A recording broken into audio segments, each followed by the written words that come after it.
Olá, pessoal. Bom dia, boa tarde, boa noite. Nesse momento, estamos iniciando o nosso mini curso do nosso 18º Enfoque, Encontro de Iniciação Científica e Fórum Científico, tá? E hoje estamos aqui, eu, professor Roberto Aguilar, acompanhado do professor Fernando Camilotti. Tudo bom, professor Fernando?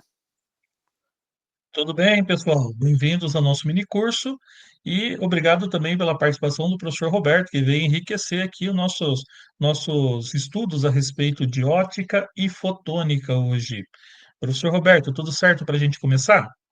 Maravilha. Pessoal, para quem não nos conhece, trabalhamos aqui com os cursos de Física, Licenciatura e Bacharelado.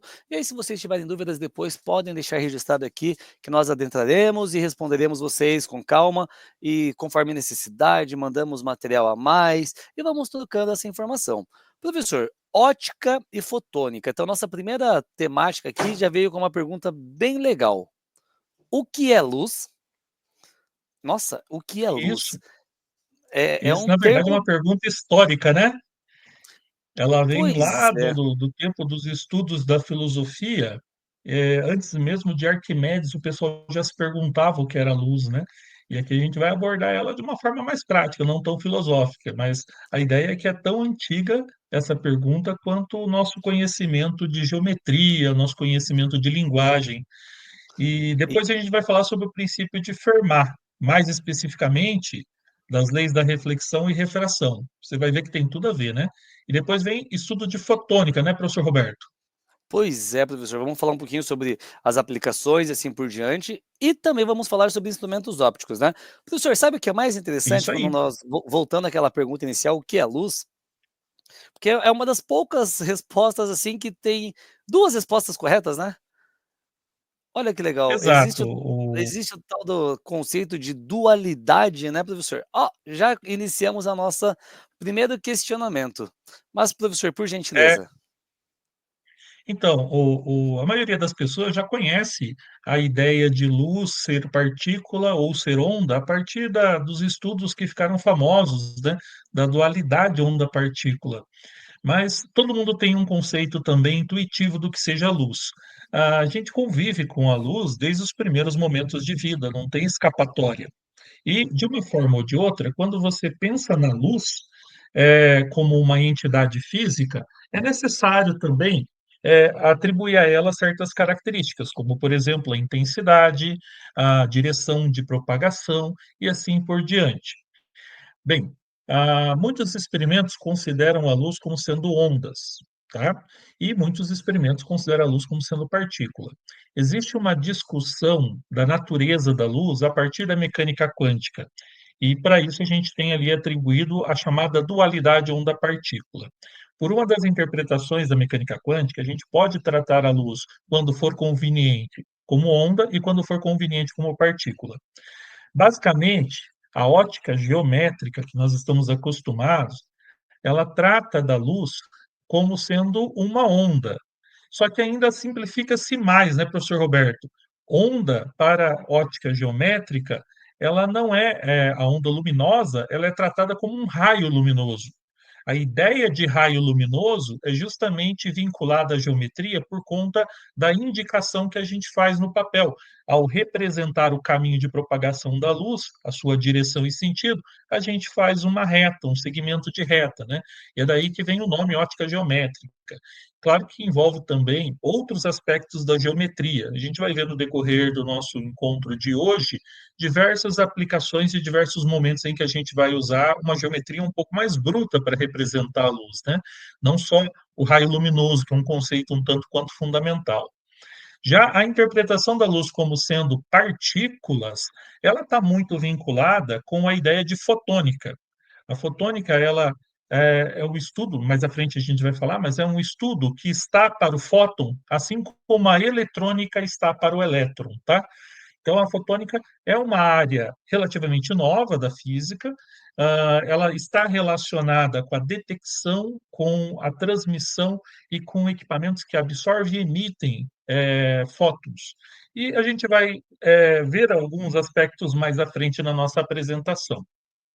Antes da gente dar continuidade, Professor Roberto, eu estou vendo aqui, temos uma imagem de uma vela, né, e um objeto aqui na frente. Esse objeto é transparente. Ele tem essa transparência como sendo uma característica, só que a ideia de transparência é relativa, depende um pouco de qual é o comprimento de onda associado, né? Então, por exemplo, um objeto que é transparente à luz visível pode não ser transparente para o infravermelho, ou ainda, um objeto que é opaco para a luz visível pode ser percorrido pelo raio-x. Então, o próprio conceito de transparência depende, de certa forma, da medida da frequência da energia luminosa ou ainda da medida do seu comprimento de onda, né? Daí a gente tem uma fonte luminosa. Essa é uma fonte primária. A vela é uma fonte primária ali quando acesa, né? Igual na imagem. E existe também as fontes secundárias. Qual que é a diferença mesmo de fonte primária e fonte secundária, professor Roberto? Olha só que legal, né. Primeiro eu vejo estou acompanhando aqui o professor falando essa questão de onda eletromagnética, a gente recorda do espectro eletromagnético, né, as frequências principalmente, e conseguir relacionar isso. O professor falou da vela, né, olha que legal, a vela é uma fonte de luz primária, e aí eu vou lá e digo: a vela é uma fonte de luz secundária. Opa! Mas por quê? O que que nós precisamos identificar aqui, né? A fonte de luz primária, ou também chamada de corpo luminoso, são aqueles que emitem luz própria. No caso, a chama da vela ali, ela tem esse conceito de emissão dessa radiação, dessa frequência, certo? Porém, a cera da vela, ela já não tem luz própria. Veja, nós conseguimos enxergar a cera da vela porque ela apenas está refletindo a luz da chama da vela. Isso é muito legal. Eu consigo e o mais interessante, né, quando a gente coloca essa pergunta inicial: "O que é luz?", eu já trago a pergunta de uma outra forma: "Por que vocês conseguem nos ver?", né. Se eu não tivesse nenhuma fonte de luz, vocês conseguiam enxergar, perceber do que tem em volta? E a gente consegue identificar essa necessidade de entender melhor a luz. Certo, professor? Muito bacana, Isso mesmo. meio transparente que o professor citou, mas aí nós temos também os meios translúcidos e os meios opacos, e todos eles estarão Isso. relacionados com essa a forma como a luz se propaga através dele, né. É, exatamente. Também a gente pode destacar aqui aquele conhecimento mais básico entre fonte de luz natural e fonte de luz artificial, né? São conceitos tão fundamentais que muitas vezes eles passam batido na nossa percepção. Bem, mas indo um pouco adiante, no caso do estudo da ótica geométrica, que é o primeiro tópico que nós vamos abordar aqui, aquela imagem da nossa vela, ela para de ser artística e começa a ganhar um caráter mais técnico. Interpretando, então, essa chama da vela como uma fonte pontual, nós vamos ter aqui, em volta da vela, os raios luminosos que representam a propagação da luz. Na verdade, é uma simplificação da realidade, né, para ajudar a gente a entender a forma com que a luz se propaga. E repare, ela tem uma direção bem definida, porque os segmentos de reta são angulados, e também a gente tem um sentido definido. Nesse caso, o sentido é de divergência. Os raios luminosos estão ficando mais longe uns dos outros à medida que você se afasta da fonte luminosa, né? Isso contribui até mesmo para a criação aqui da sombra e da penumbra nessa imagem. Então, quando nós tratamos dos raios luminosos aqui, nós estamos falando de uma simplificação da abordagem da luz como onda, para ficar mais prático o estudo de instrumentos geométricos, por exemplo, né? Bem, dando continuidade, nós vamos ter aqui, então, os três princípios fundamentais da propagação dos raios luminosos. Que uma vez que a luz saia da fonte, ela tem que se propagar no espaço, seja no ar, no vácuo, na água, não importa o meio que ela esteja usando para se propagar. Ela não vai conseguir ficar parada, né? Então, nós temos aqui alguns princípios de propagação. O que são esses princípios? São regras que foram empiricamente observadas, ou seja, foram observadas em laboratório, no dia a dia também, do caminho de propagação da luz. Então, eu destaco aqui o primeiro, que é a propagação retilínea, né? Quando você tem uma fonte luminosa emitindo luz e essa luz passa a se propagar em um meio homogêneo e isotrópico, daí a gente vai ter ali, então, a propagação retilínea. Lembrando que meio homogêneo é aquele meio em que as características físicas do material são todas uniformes ao longo do material todo, né? E quando a gente fala que o material é isotrópico, significa que em todas as direções que a luz possa viajar dentro daquele material, ela vai sempre encontrar as mesmas propriedades físicas. Por exemplo, a mesma velocidade em todas as direções diferentes. A gente tem também o princípio da reversibilidade. Esse aqui é Hein, muito professor? usado no trânsito, né, professor Roberto? Daí a gente tem ali a reversibilidade e depois o princípio da independência. Veja só, primeiro sobre o princípio da reversibilidade. Nós temos aqui uma situação em que a fonte luminosa inicialmente está no ponto A. A luz se propaga, bate num espelho, reflete em outro espelho e vem para essa direção aqui. Depois houve uma troca. A fonte luminosa passou a ser colocada na posição em que a luz chegava. E agora, os raios luminosos, ó, inverteram o seu sentido, mas mantiveram a direção. Então, o que significa o princípio da reversibilidade? Que o caminho de ida é igual ao caminho da volta. É o mesmo caminho. Ele só pode ir e pode voltar. Independente do meio, você vai ter o caminho de ida igual ao caminho da volta. O princípio da independência dos raios luminosos, né, diz que a gente, ao cruzar dois raios luminosos, não vai ter efeito nenhum. Um não vai interferir na propagação do outro, não vai afetar a rota, né? Isso não aconteceria com partículas, né? Se a gente joga duas partículas e elas se colidem, elas vão interagir. Aqui, no caso, o princípio da independência está me mostrando que aqui na região de cruzamento, ó, não há nenhuma alteração de direção e sentido. A gente continua com o raio 1 percorrendo o caminho original e com o raio 2 percorrendo também o caminho original. Bem, professor Roberto, quer acrescentar alguma coisa nessa parte? Não, é bem legal. Esses princípios da ótica geométrica são bem bacanas, mas é importante que a gente consiga identificar também a fonte de luz, né? Eu posso ter uma fonte pontual, eu posso ter um corpo extenso que pode influenciar, por exemplo, na questão da sombra e da penumbra, né?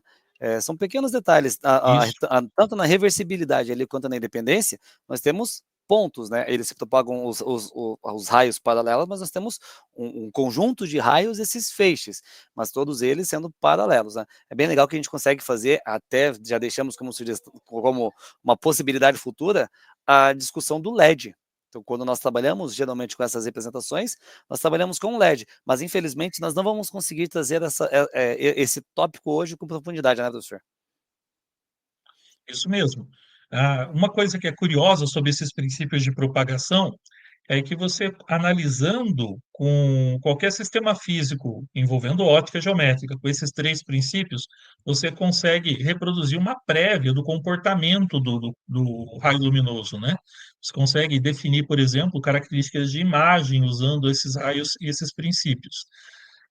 Gente, então, os princípios de propagação, eles são ferramentas analíticas.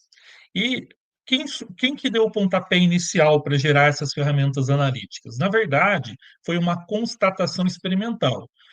Isso já existia muito tempo atrás, desde que o ser humano começou a prestar atenção em como funciona o raio luminoso, já começou a perceber essa propagação em linha reta, a questão da reversibilidade e da independência.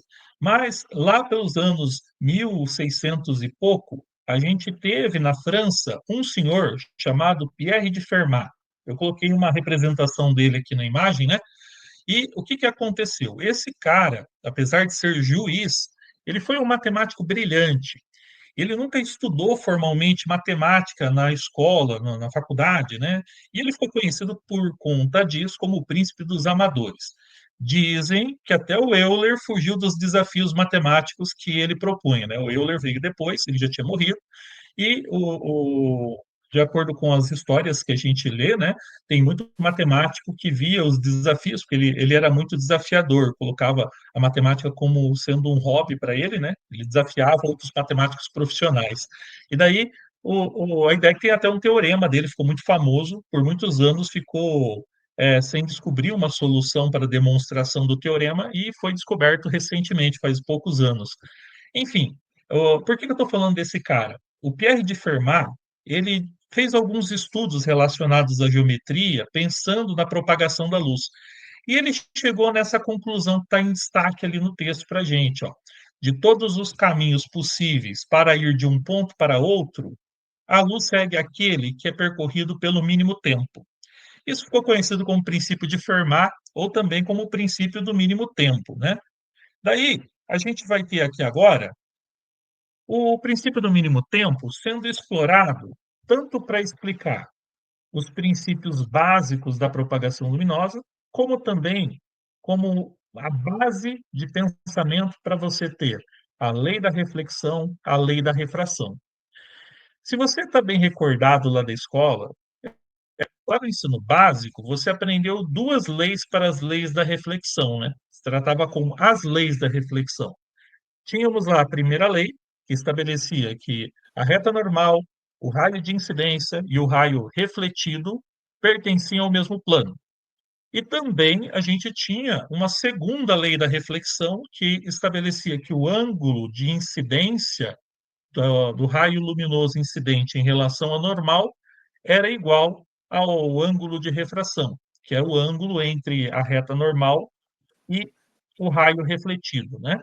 Bem, Reflexão. aqui O professor nós citou temos uma refração. figura, refração? Ah, é reflexão, tá, gente? É Isso. reflexão. Veja só, o que a gente tem aqui na nossa figura é, na verdade, uma representação de um espelho, aqui, essa linha preta mais espessa. Daí a gente tem a superfície espelhada recebendo luz aqui no ponto P, vindo aqui do ponto A emitiu luz, ela refletiu e veio para cá, para o ponto B, tá? A reta normal, ela é, na verdade, um artifício para você conseguir medir o ângulo. Ela não existe de verdade, né? A gente imagina a reta normal a 90 graus da superfície refletora no ponto de análise, no ponto P, nesse caso, e ela acaba sendo uma orientação para você parar a linha de fé do transferidor, caso queira medir ali o ângulo I ou o ângulo R. O ângulo I corresponde ao ângulo de incidência, enquanto o ângulo R corresponde ao ângulo de reflexão. Uma coisa que é importante você pensar aqui nessa figura é que para chegar em B, partindo do ponto A, passando pelo espelho, existem infinitos caminhos que a luz poderia fazer. Ela poderia fazer isso aqui, por exemplo, né? Poderia fazer isso aqui, ó. Tirando a tremedeira, a gente teria aqui os raios luminosos tendo infinitos caminhos. É como se esse ponto P pudesse, então, caminhar em cima da superfície do espelho. Geometricamente, todos eles são caminhos válidos, mas o que o Fermat descobriu é que a luz sempre prefere pelo caminho que leva menor tempo. Então, como que a gente, a partir desse conhecimento do princípio do mínimo tempo, chega nas leis da reflexão? Repare que eu deixei aqui a distância entre o ponto de projeção do ponto A e o ponto de projeção do ponto B, identificado como uma medida D. Essa medida D é a distância que vem daqui até esse outro xizinho. Então, vou chamar aqui essa primeira parte de x e essa segunda parte de distância menos x, de maneira que, se você somar os dois, volta a ter a distância inteira. Também eu estou estabelecendo aqui uma medida de altura A, que vai do espelho até o ponto A ortogonalmente, e uma medida B, que vai do espelho até o ponto B ortogonalmente. Com base nesse diagrama, que aqui a gente agora identificou as partes, eu quero passar agora a falar sobre nossa dedução da lei da reflexão. Então, veja, se eu somar a medida do segmento que vai de A até P, que vem daqui até aqui, esse segmento aqui, ó,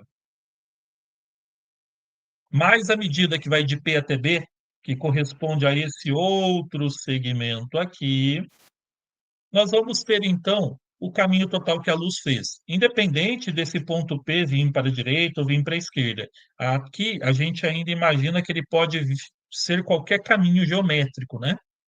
Também eu sei, pela equação da velocidade média, mais especificamente da velocidade escalar média, né? Que o tempo pode ser escrito dessa maneira, como sendo a razão da distância pela velocidade, né? É só fazer uma manipulação algébrica com a definição de velocidade, você chega aqui, que o tempo pode ser a distância sobre a velocidade. Como essa é a distância total, então a gente tem aqui o tempo sendo a distância total, que é a soma dos segmentos, pela velocidade. Agora, eu quero pegar só esse cara e analisar qual é a medida dessa distância. Se você reparar bem, aqui nós temos um triângulo onde a hipotenusa está aqui. Esse A é um cateto e esse X é um cateto. Então, a medida que vai de A até P, ela pode ser escrita pelo teorema de Pitágoras como essa raiz. E aqui, no outro lado, nós temos o ponto B sendo um cateto, D menos X sendo um segundo cateto, e, portanto, a gente pode escrever a medida que vai de P até B como sendo essa outra raiz aqui, né? E assim, a gente criou uma função do tempo em relação à medida x. Agora que a gente tem essa função, a gente pode explorar a ideia do princípio do mínimo tempo, tá? Bem, é uma função que tem uma raiz ali, né? Seria uma função irracional. E repare que a raiz depende de um parâmetro A e um parâmetro B ali também. V seria a velocidade com que a luz se propaga no meio, aqui onde a luz está, onde o espelho está colocado, né? Se o espelho estiver colocado no ar, V passa a ser a velocidade do ar. Bem, o que eu vou fazer com essa função agora? Para avaliar o caminho de máximo tempo ou de mínimo tempo, eu aplico o cálculo de máximos e mínimos. Para isso, eu vou precisar fazer uma derivada. Então, a ideia é pegar essa função agora e derivar ela em relação ao tempo. Daí, gente, repare que na hora de fazer a derivada, a gente pode usar uma técnica conhecida como técnica da derivada. é, Aliás, como que é o mesmo nome, professor? É a regra Regra da cadeia. da cadeia, né? A regra da cadeia. Mas, Então, a gente vai professor, fazer a derivada. eu acho que o senhor está. Pode Vai falar. fazer ainda, né? É que eu pensei que o senhor já tinha passado o slide, mas tá nesse slide mesmo. Isso. Aqui, na verdade, ó, a gente vai pegar e vai derivar o intervalo de tempo em relação ao eixo x. Eu vou fazer para essa primeira parte, e como exercício de cálculo, você pode fazer a derivada para as outras partes também. Então, vou pegar aqui essa primeira raiz. 1 sobre v vai ser constante para a derivação, vou deixar ele para fora. Então, eu tenho que derivar em relação a x a função que, dessa vez, eu vou escrever na forma de potência. Não vou deixar ela na forma de raiz, porque na forma de potência fica mais agradável proceder à derivação. Lembrando que raiz quadrada é a mesma coisa que elevar um meio. Na hora que eu for derivar, então, esse elemento, eu tenho que fazer a derivada do polinômio vezes a derivada de quem está dentro. Então, isso vai ser 1 sobre v, permanece constante. Daí, a derivada do polinômio, x ao quadrado mais a elevado a 2. E isso aqui multiplicado por 1 meio, vai aparecer um fator 2 aqui, porque esse 1 meio passou multiplicando, e eu desconto 1 ali em cima. Então, vai ficar metade menos 1 inteiro, fica faltando metade, né? Você desconta a metade e fica ainda devendo metade, vezes a derivada de quem está dentro. Agora, vamos derivar a parte interna. Então, vai ser 2x, e o a é constante em relação a x. Então, a derivada de a dá zero. Daí esse 2 elimina com esse 2, e eu fico aqui com esse 1 meio negativo, permitindo que eu passe esse polinômio para o denominador, porque quando você tem aqui 1 meio, é para inverter a fração. Bem, fazendo esse procedimento da derivada para a primeira parte e também para a segunda, nós vamos obter essa equação já derivada aqui por completo, né? Então, Para repare que quem. aqui ainda os dois não foram simplificados, né? Deixei em evidência. Você fazendo com calma vai obter algo semelhante a isso aqui, ó, a segunda parte, o que só a primeira, né? Fica de tarefa você derivar a segunda parte. E quando eu estou fazendo o cálculo de máximo e mínimo, eu, depois de fazer a primeira derivada, igualo a zero. Quando eu igualo a zero, eu estou procurando o ponto de inversão da minha função. Eu igualei, então, essa derivada aqui a zero. Daí, a parte negativa que está aqui passa para o primeiro membro como positiva. E a gente fica com essa expressão mais simples, né? Bem, aparentemente, a gente olhando assim, assusta um pouco por conta das raízes. Mas aí eu lembro da definição de seno. O seno de um ângulo é o cateto oposto sobre o cateto adjacente. Então, vamos voltar aqui na figura e vamos pegar aqui o lado da direita. Eu vou completar aqui o meu triângulo, só para ficar fácil de verificar. A medida x é essa medida aqui também, já que formou-se aqui paralelamente os lados de um retângulo, né? O cateto oposto vai ser x, e o cateto adjacente é a raiz de x ao quadrado mais a ao quadrado. Isso pelo teorema de Pitágoras, nós já tínhamos utilizado. Então, repare que x sobre essa raiz é, na verdade, o seno do ângulo I. E é isso que eu reconheci, ó. Isso aqui é o seno de I. De Prof, maneira equivalente, se você fizer para o outro lado, isso aqui vai ser o seno de R. Então, a gente tem que o seno de I, o seno do ângulo de incidência, é igual ao seno do ângulo de reflexão.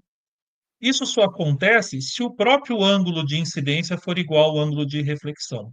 E daí que vem, então, a lei da reflexão, veio do princípio de Fermat, que é o princípio do menor tempo. só um, E aí, um detalhezinho só que eu acho que nós acabamos deixando na nossa revisão. O seno do ângulo é o cateto oposto pela hipotenusa. Essa medida que o prof representou ali, raiz de é x verdade, quadrado, de x ao quadrado mais a ao quadrado, é a hipotenusa. Então, eu acredito que é verdade. pedimos desculpas desde já por esse pequeno detalhezinho. Então, seno do θ, que na representação que o professor acabou de mostrar ali, realmente, em relação ao ângulo I, a medida de x é o cateto oposto. E essa medida que está no meio é a nossa hipotenusa, mas de forma análoga estará correta em relação à representação que veio da derivada. E essa questão da derivada, a regra da cadeia, é muito bacana. Quando você começa a parte do cálculo, você primeiro mantém, deriva, subtrai um do expoente. É fantástico, uma das partes do cálculo ali que faz muito sentido. Isso que o professor falou dos máximos e mínimos, depois que você entende a relação da inclinação da reta, fica algo fantástico. Tá? Mas era só esse detalhezinho, tá, prof? Cateto oposto pela hipotenusa ali, e nós chegamos que, assim, pela definição de Fermat, o ângulo de incidência é igual ao nosso ângulo de reflexão. Show, né? Inclusive, eu vou adiantar que é provável que apareça novamente o erro, daí a gente conserta de novo mais à frente, né? Que aqui a gente falou da lei da reflexão. Qual que é a conclusão, então? A lei da reflexão, ela vem do princípio de Fermat. Só que a lei da reflexão, ela explica muitos instrumentos ópticos diferentes. Na verdade, uma boa parte dos instrumentos ópticos são explicados a partir da reflexão, seja reflexão difusa ou reflexão especular, né? Bem, é, a gente tem a reflexão sendo muito comum, é muito comum que você associe ela a espelhos, como aqui nessa imagem, né? Você tem lá um espelho tradicional, como aqueles que a gente tem no banheiro de casa, no quarto, no guarda-roupa.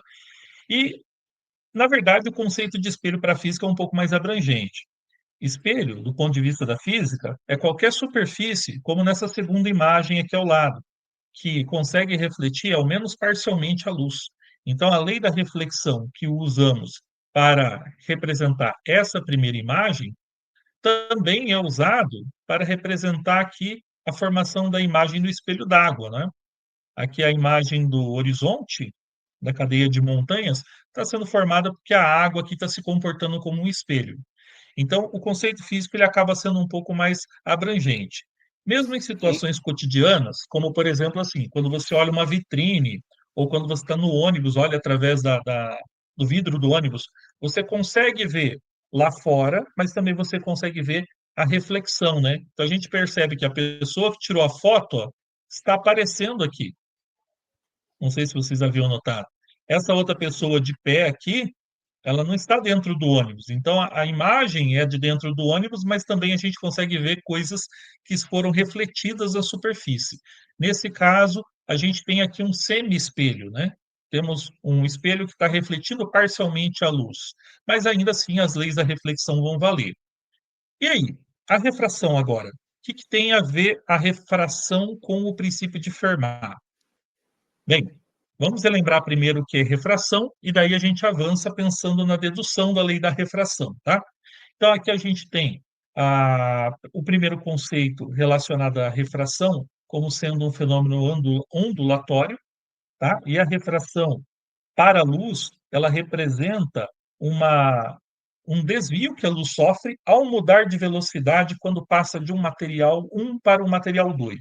Então, aqui na nossa figura, temos o copo d'água sendo o material 1, o ar, né, sendo o material 1, a água sendo o material 2, e a luz tem uma fonte externa, uma lâmpada, a luz do sol, está iluminando o nosso sistema. Então, a luz entra dentro da água, bate no lápis e depois reflete em direção aos seus olhos. No caso aqui, em direção à câmera que fotografou o copo com o lápis dentro, né? O que que a gente percebe? Aqui onde a luz bateu e depois veio em direção aos nossos olhos, sem passar pela água, a gente consegue ver o lápis comum, da forma que a gente normalmente vê. Aqui, onde a luz bateu e depois teve que sair da água para vir para o ar, para chegar até nossos olhos, né? Ou para chegar até a câmera, ela acabou sofrendo um desvio. Esse desvio é a refração, tá? Então, por que que acontece esse desvio? Porque a luz tem velocidades diferentes em materiais transparentes diferentes. Então, a velocidade de propagação não é a mesma para todos os materiais. No caso aqui, a gente tem uma grandeza física que descreve o quão rápido a luz vai em relação à velocidade que ela tem no vácuo, chamado de índice de refração. Então, o índice de refração, ele meio que compara o quão rápido a luz é no vácuo em relação ao material de análise. Repare que quanto maior for a luz, a velocidade da luz dentro de um material, menor vai ser o índice de refração. Então, se a gente pegar, por exemplo, um material bem famoso, a água, que é transparente, o índice de refração da água é aproximadamente raiz de 2, né? 1,44, 1,41. Quando a gente faz, então, o cálculo, a gente percebe que esse índice de refração foi a velocidade da luz, que é 3 vezes 10 oitava, dividido pela velocidade que a luz tem dentro da água. Uma coisa que é importante, alguns materiais têm índice de refração um pouco mais alto. Eu destaco aqui o diamante, né? Você já ouviu falar, por exemplo, que o diamante é muito usado para fazer pedras de brilhante. Por que esse nome que a joia tem ali? O brilhante é justamente porque a luz brilha mais fortemente naquele material. E ela faz isso porque a velocidade com que a luz viaja nesse material, ela é muito baixa, porque o índice de refração dele é alto, tá? Então, o diamante é um dos materiais que tem maior índice de refração. Bem, como que o princípio de Fermat acaba explicando, então, esse comportamento de você ter ali a luz desviando devido à diferença de velocidade? Lembrando que o princípio do mínimo tempo estabelece que, dentre todos os caminhos geométricos, o caminho preferido vai ser aquele de menor tempo, né? Então, vamos observar agora como fica o sistema físico de uma forma simplificada. Eu peguei aqui e separei o que seria a superfície do copo, só que eu deixei ela reta. Eu tenho no meu desenho, na minha representação, o ponto P, que é onde a luz chega a partir do ponto A. Então, aqui a luz vai partir desse material 1 e vai chegar aqui no material 2. O objetivo do raio luminoso é sair de A e chegar até B. Novamente, nós teríamos aqui muitos caminhos possíveis, inclusive um caminho especial que seria o caminho em linha reta. Geometricamente, para sair de A, passar pela superfície, pela interface, que seria essa linha preta aqui, e chegar no ponto B, o nosso raio luminoso ele tem infinitos caminhos possíveis, mas ele escolhe um. O Fermat queria saber por que que ele escolhe um, né? Bem, a ideia é justamente por conta da velocidade. Quando você vai de A até B com a menor velocidade possível, você precisa andar o máximo possível onde a velocidade é maior. e o mínimo possível do caminho onde a velocidade é menor. É por isso que acontece o desvio. Eu vou passar aqui para o próximo slide para a gente pensar então sobre o tempo total de propagação do raio luminoso, do ponto A até o ponto B. Bem, o tempo total vai ser o tempo que ele anda no meio 1, mais o tempo que ele leva para se propagar no meio 2. Então, aqui ele sai, leva um tempinho para chegar até aqui o ponto P, e depois mais um tempo para chegar até o ponto B. Bem, a gente sabe também que a fórmula da velocidade pode ser usada aqui para representar o tempo. Então, o tempo 1 e o tempo 2 foram reescritos pensando na definição de velocidade, já que o caminho é linha reta, né, a gente pode usar com tranquilidade, estabelecendo assim uma relação geométrica com a distância e o tempo. Aparece aqui a velocidade 1 e aqui a velocidade 2. Velocidade 1 é a velocidade que a luz tem no meio 1, velocidade 2 é a velocidade que a luz tem no meio 2. Bem, novamente a distância foi escrita usando o teorema de Pitágoras. Perceba que nesses raciocínios tem muita geometria envolvida. Então, aqui, novamente, temos o cateto, aqui temos a hipotenusa, né? A hipotenusa.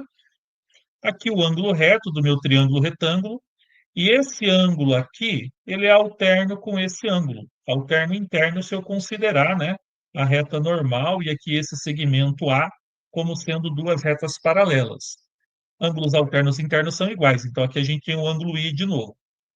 Bem, novamente, cateto oposto sobre cateto adjacente, né? A gente pode aqui definir a cateto oposto sobre hipotenusa, a gente pode definir aqui seno, né? Também temos a ideia aqui de a hipotenusa ser calculada pela raiz quadrada de x ao quadrado mais a ao quadrado. Bem, com isso, a gente pode escrever que a distância que foi percorrida no meio 1 é a hipotenusa e a distância que foi percorrida no meio 2 é a hipotenusa do outro triângulo em azul. Eu não vou deduzir ali e mostrar para vocês o teorema de Pitágoras sendo aplicado. Eu vou deixar isso como uma tarefa também, né? E eu quero que vocês agora pensem sobre o índice de refração aqui na nossa próxima etapa. Nós estamos com o nosso sistema aqui, dessa maneira. Se eu pegar e substituir o que é o índice de refração, que nós definimos como sendo a razão da velocidade da luz no vácuo pela velocidade da luz no meio, nós vamos ter aqui, então, essas duas parcelas da soma sendo escrita em função do nosso índice de refração.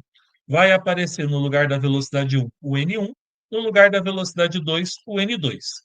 Foi apenas uma substituição de variáveis.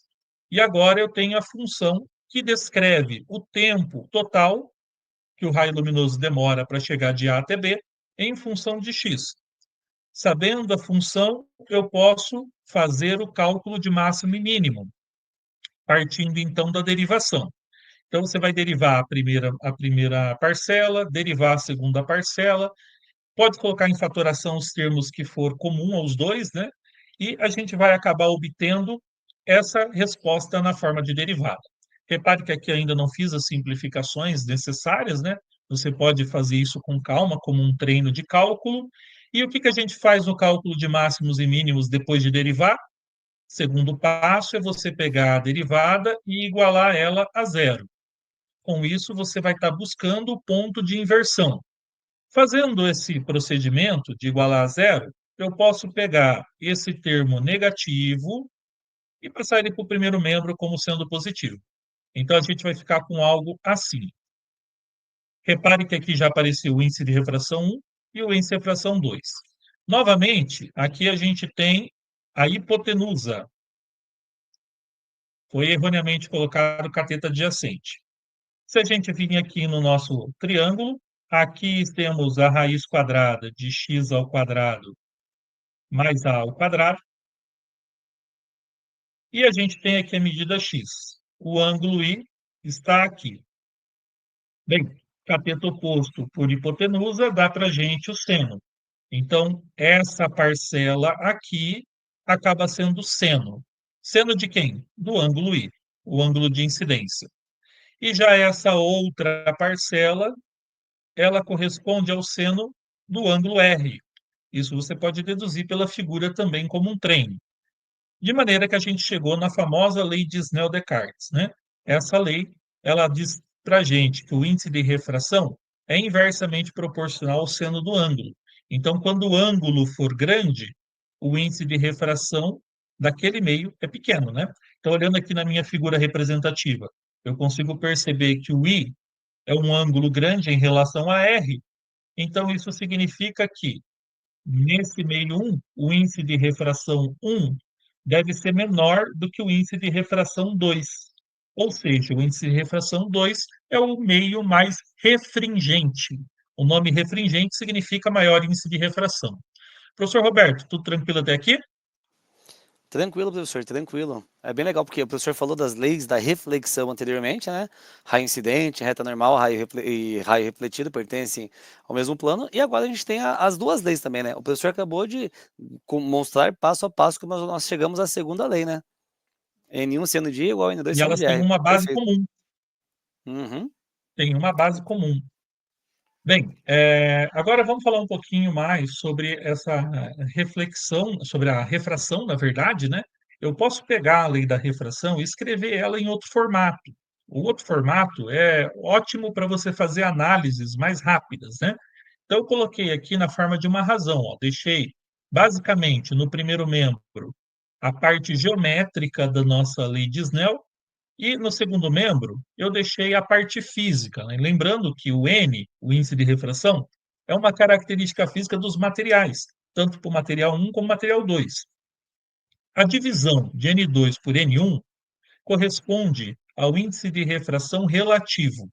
Então, aqui está definido para você o que é o índice de refração relativo.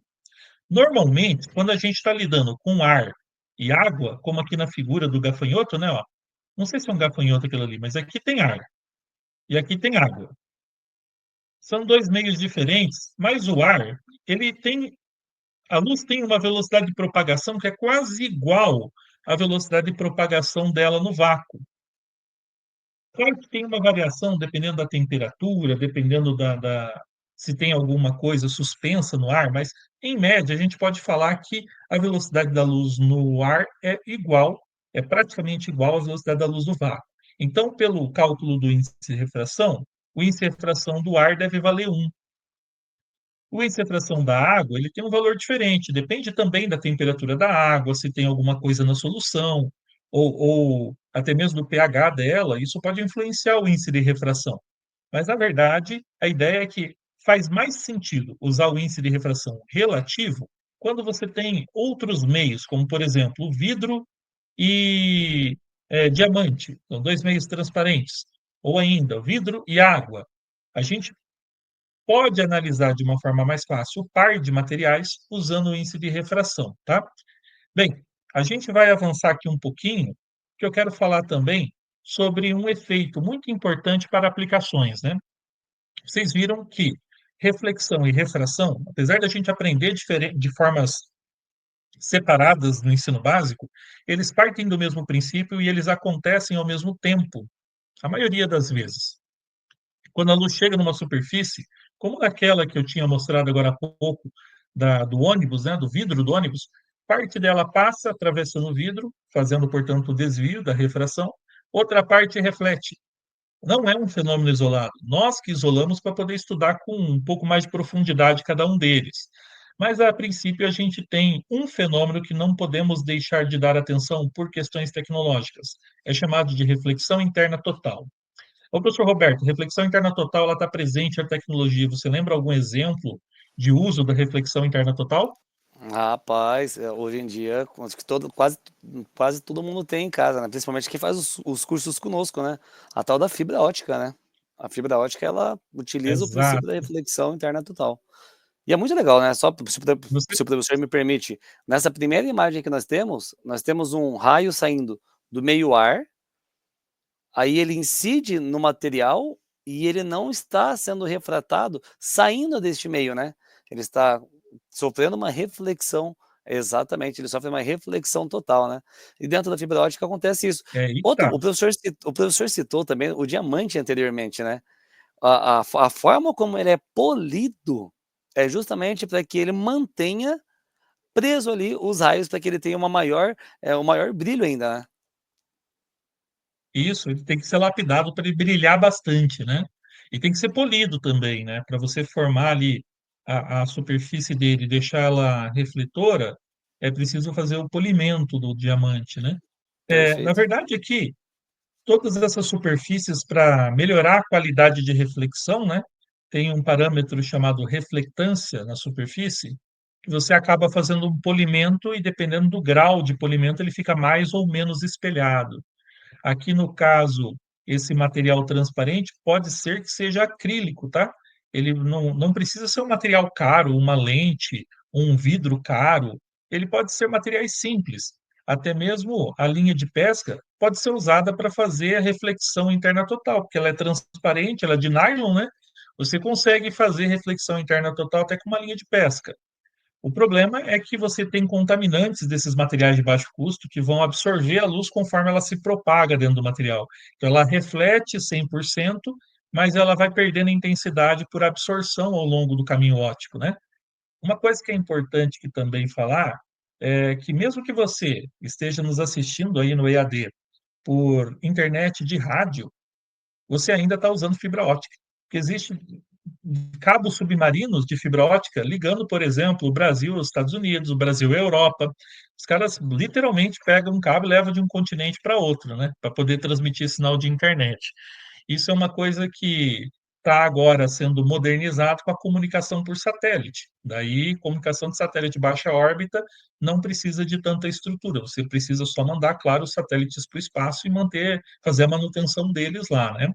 Enfim, vamos voltar aqui de uma forma mais técnica agora, pensando na reflexão interna total. Apesar do nome ser reflexão, ela é um processo de refração. Eu sei, confunde porque é estranho para a gente, mas assim, vocês vão entender o porquê que eu estou dizendo que ela é uma refração. Bem, vamos começar aqui pensando o que seria uma reflexão total. Total significa que não tem parte de luz nenhuma saindo aqui. 100% está desviando. Então, você olha o brilho da luz aqui e olha o brilho da luz aqui, ele é praticamente o mesmo. 100%. No caminho óptico, aqui dentro, pode acontecer desse material, desse acrílico, estar absorvendo uma partezinha da luz, tá? Mas vamos considerar que aqui essa parte seja tão pequena que a gente possa desprezá-la. Daí, o que eu quero que vocês pensem? Primeiro, nós vamos pensar no seguinte: a reflexão aqui, ela vai ser total, de 100%, e interna. Ela está acontecendo dentro do material do acrílico. Ela não está acontecendo aqui na entrada e nem aqui na interface de saída. Ela está acontecendo nessa interface aqui, ó. Bem na posição onde ela tenta sair fora do material de acrílico e acaba sendo refletida de volta para dentro. Para entender isso, nós vamos começar com essa primeira figura aqui em cima. Eu vou chamar de figura A, tá? Então, veja bem, nós estamos com um ângulo entre 0 e 90 graus, como sendo o domínio do ângulo de incidência. Nós temos uma superfície espelhada, representada aqui pela essa letra S, ó, essa barra horizontal. O nosso pontilhado aqui representa a reta normal, fazendo ângulo de 90 graus com esse ponto. Então, temos ali uma indicação para medir com o transferidor. E eu quero que vocês primeiro imaginem esse caminho que a luz pode fazer, vindo aqui pelo I0. Como não tem ângulo de incidência nenhum em relação ao normal, ela entra e atravessa livremente, passando direto até chegar no R0. Daí, eu quero que vocês venham um pouquinho para o lado e imagine agora uma fonte luminosa que foi colocada aqui. Ela emite um raio luminoso, passa por dentro aqui do nosso ponto P, né, na interface, e desvia, chegando aqui no R1, que seria o raio refratado 1. Então, ele se deslocou aqui um certo ângulo e aqui um certo ângulo. Só que eu percebo que aqui o ângulo é um pouquinho maior do que aqui embaixo. Daí eu faço de novo. Vou puxar meu elemento, minha fonte luminosa mais longe aqui. Deixei uma abertura maior. emito a luz, raio I2, incidente 2, e eu tenho o raio R2 aqui. Agora ficou mais evidente ainda, aqui fora o ângulo grande, aqui dentro o ângulo pequeno. Se eu fizer um ângulo de 89 graus aqui, quase 90 graus, emitir aqui, vou chegar bem perto desse R3. Incidente 3 gera o R3. Então, a gente percebe que aqui eu já estou no limite, ó. Eu estou chegando perto do 90 graus, mas aqui dentro ainda falta um pedacinho aqui, um certo deslocamento angular sem eu conseguir chegar na superfície. O máximo que eu vou conseguir quando eu colocar o raio exatamente a 90 graus aqui é chegar nesse R3. Em teoria seria isso, né? Na prática não tem como fazer isso, fazer um raio rasante entrar dentro do líquido. Então, a gente tem aqui um certo limite. Esse ângulo aqui, em relação ao normal, ó, essa medida angular, ela vai ser passar a chamar ângulo limite, tá? E se qualquer raio luminoso estiver acima do ângulo limite aqui, é porque ele não veio de fora, não tem como ele ter vindo de fora, tá? Então, o ângulo limite é o limite que a refração pode acontecer. Bem, pelo princípio da reversibilidade, o caminho que a luz faz para ir é o mesmo caminho que a luz faz para voltar. Então, se eu olhar aqui na figura B agora, se eu só achar aqui figura B, eu vou ter o raio luminoso, ó, partindo em cima do ângulo limite e ele refletindo para cá. Refletindo, na verdade, aqui na rasante, né? Ó, o princípio da reversibilidade me garante isso. Se ele passar em cima do ângulo limite, ele vai sair rasante. Bem, qualquer ângulo superior ao ângulo limite aqui, ó, caso a incidência seja de dentro para fora, vai fazer com que a luz chegue na superfície e não consiga sair. Se ela não consegue sair, ela tem que ir para algum lugar, porque luz não pode ser criada, não pode ser destruída. Afinal de contas, energia luminosa é uma energia. Então, ela vai acabar voltando para dentro, refletindo 100%. Então, o processo de reflexão interna total acontece aqui quando a luz parte do meio de maior índice de refringência, né, maior índice de refração, e tenta ir para o índice de menor, o lugar de menor índice de refração. Então, ela tem que partir do meio mais refringente. E também ela tem que estar acima do ângulo limite. Como que eu calculo o ângulo limite? Usando a lei de Snell, usando então aqui o seno do ângulo limite, né, ó, que vai ser N1 sobre N2. Repare que aqui N1 sobre N2, ele é compatível com a equação do nosso índice de refração relativo. Por isso que é tão importante o índice de refração relativo, porque te permite descobrir de uma forma mais direta o valor do ângulo limite entre o par de materiais que você está analisando. Por curiosidade, eu deixei aqui essa imagem um pouco mais artística, né? Vocês estão vendo aqui a ondulação da água nessa região, ó. Essas ondas que estão se formando aqui é a superfície da água. Por que que você está dentro da água, a câmera não está conseguindo ver o que está fora? Porque na posição que a câmera estava, ela estava capturando a imagem acima do ângulo limite e do meio mais refringente. Então, ela conseguiu capturar a água como um espelho, refletindo 100% o atleta que está nadando ali, né? Então, a gente percebe que aqui não aparece, só mais aqui, ó, quando você sai do ângulo limite, começa a aparecer o que tem para o lado de fora. Aqui dentro está refletindo 100% a luz.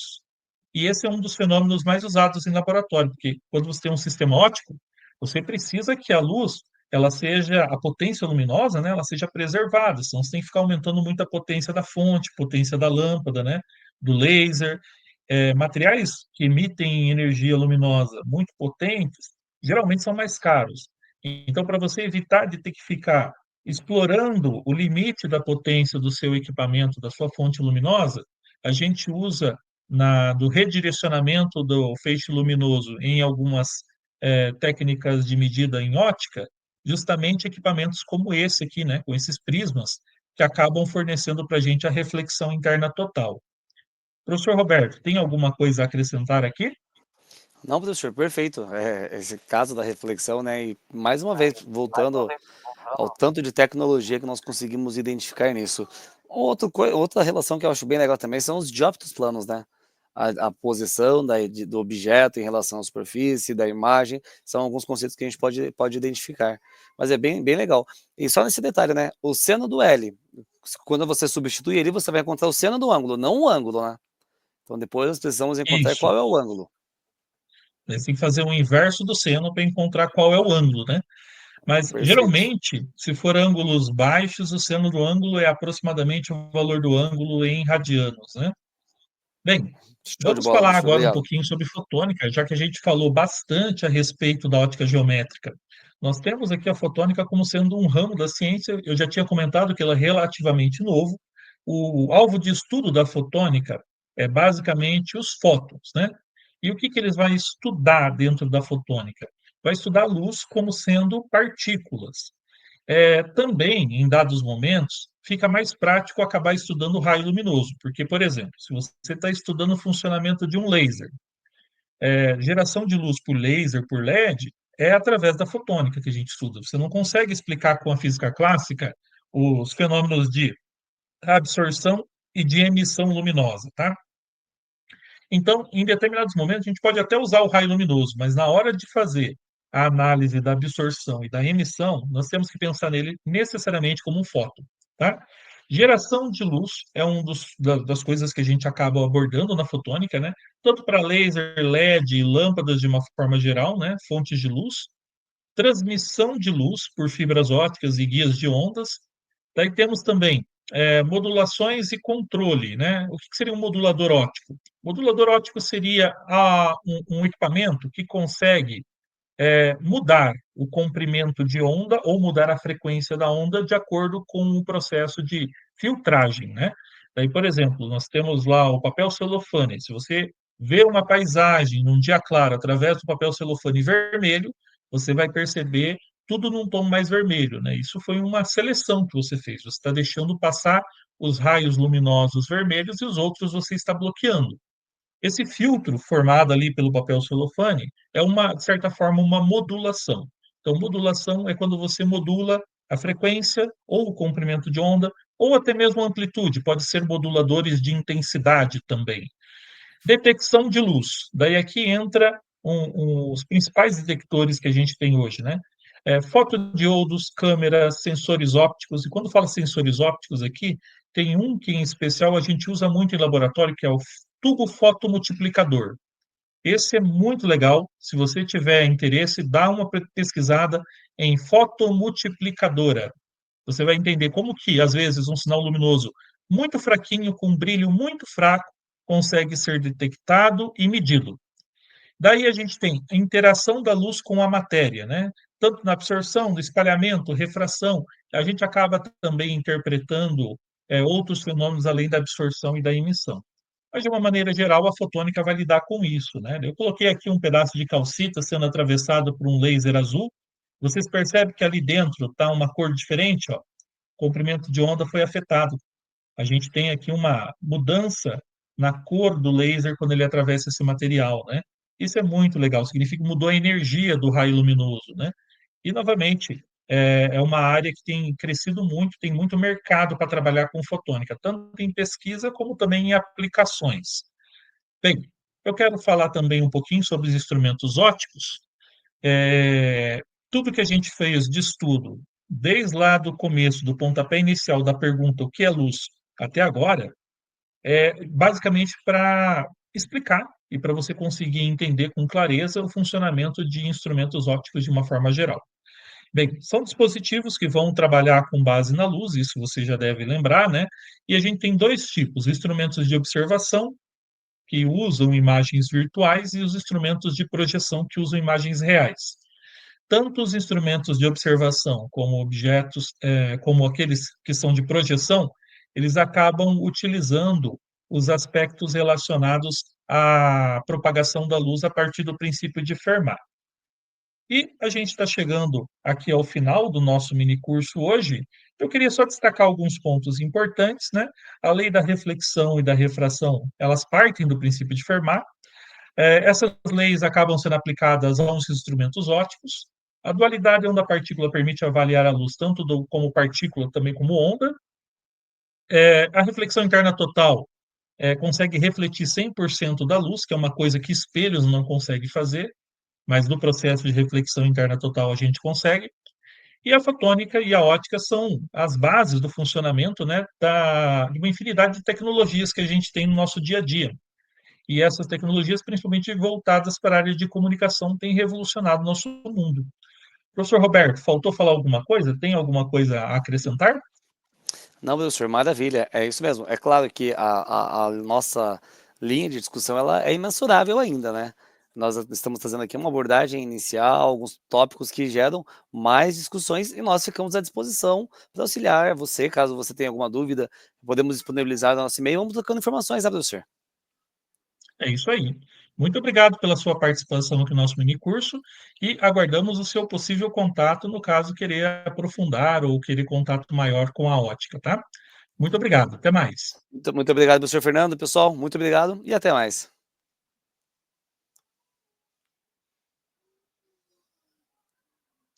É isso aí.